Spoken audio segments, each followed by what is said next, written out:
Alright, so these are lateral lunges in parallel. I'm going to do them as a body weight exercise for this video. At the very end, I'll show you how to do it with weight, and then you can check your program to see if you do it body weight or with weight.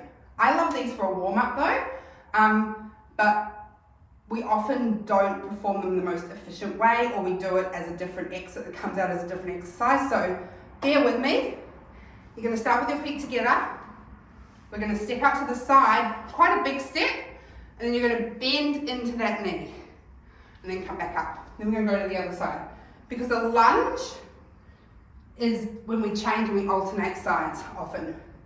Sometimes we might say all lunge right, lunge left, but often we'll alternate our lunges. So we're going to alternate these ones. Alright, and it kind of looks like we're stepping out and back. We are, but there's a very definite hinge pattern happening.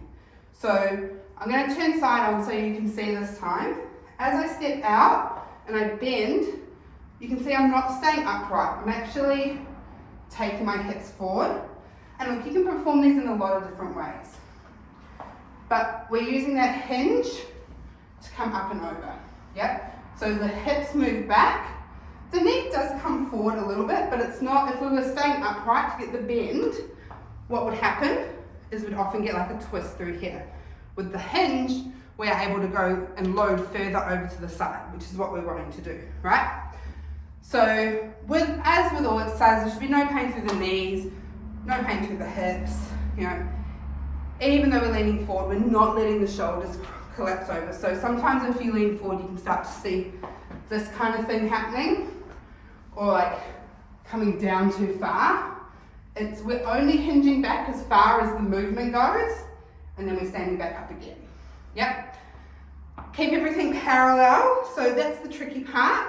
Because we're not standing in a position and going side to side, we need to make sure every time we step out, we hit that parallel position. So we're not stepping out to here, different exercise, right?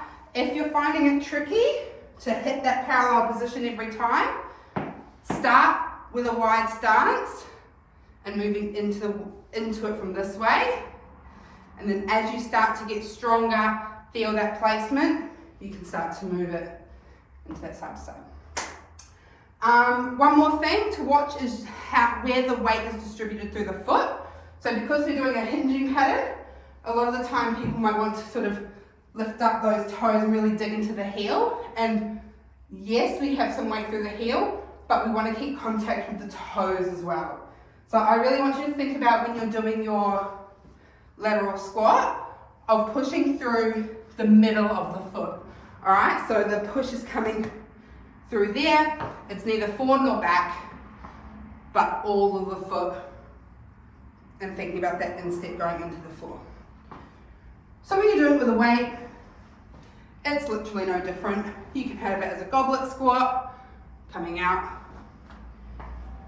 You can have it as a long hold, coming out. The main thing is to make sure your shoulders aren't going to collapse forward if you add that weight. So, those are your lateral lunges.